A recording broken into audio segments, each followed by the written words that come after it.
It's almost hard to believe, but Streets of Rage 4 is here. It's real. I've been playing it on my Nintendo Switch, and I've been having a blast. Thank you to our friends at .emu for sending me a review code.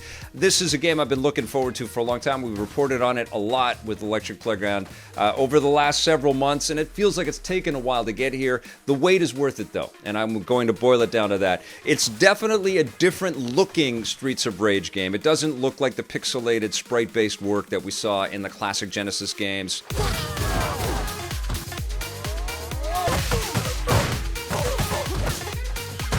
And Streets of Rage 1 through 3 are eternally replayable. I've played them recently with my daughter, and she loved them. And even though they're retro, and even though they're, old, she calls them old games, they're still super fun and super tight and super polished. And so obviously the developers at Guard Crush and Lizard Cube and .emu had a pretty big responsibility here not to drop the ball or the bat, the spiky bat or the mace or the knife, or whatever analogy you want to take, the turkey leg.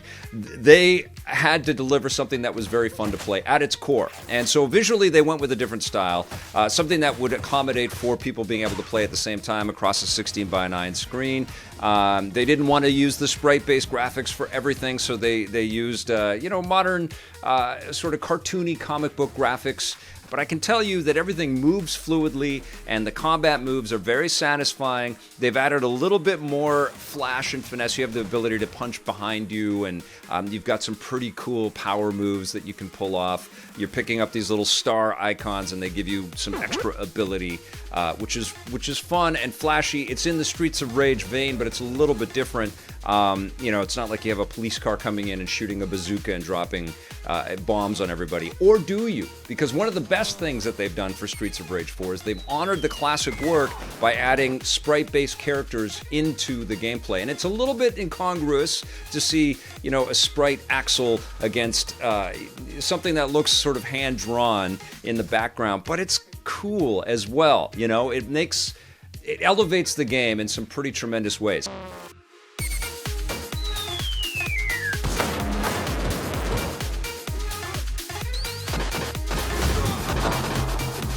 It works as a super crisp, almost hand-drawn sort of art style with, elaborate backgrounds with little tiny bits of animation and some cool lighting effects on the characters. It works like that, but the addition of these sprite-based characters, and there's lots of goodies to unlock in this game, elevates it to a game that honors its past in some remarkable and fun ways.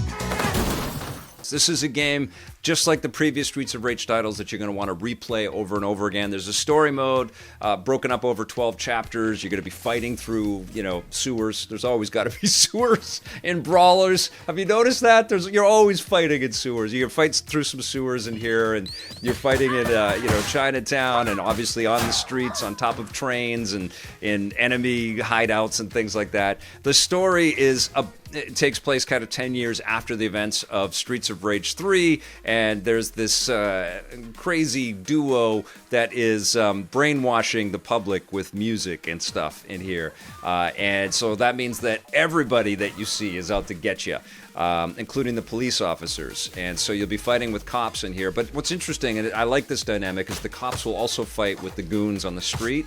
And so they'll leave you alone for a while, and they'll start punching and kicking the bad guys. But then if they come into contact with you, they'll also come at you. And so you're having to contend with a lot.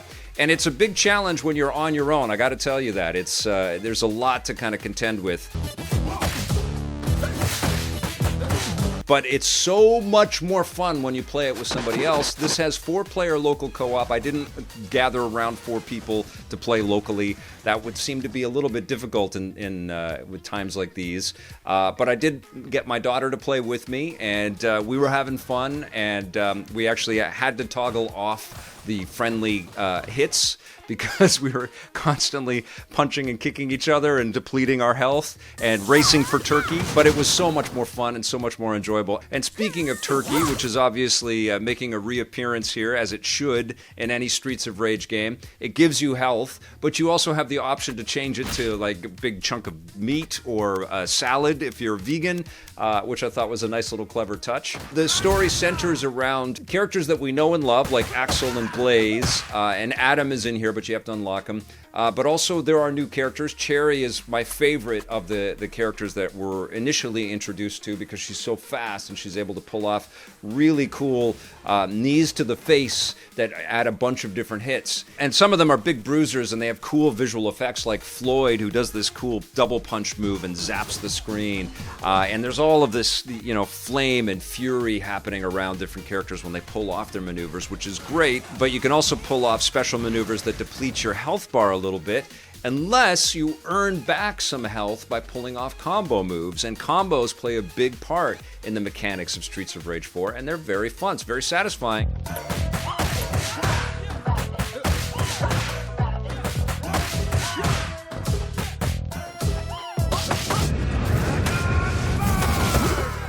You can chain together a bunch of combo hits back and forth across the screen as long as you don't get hit along the way.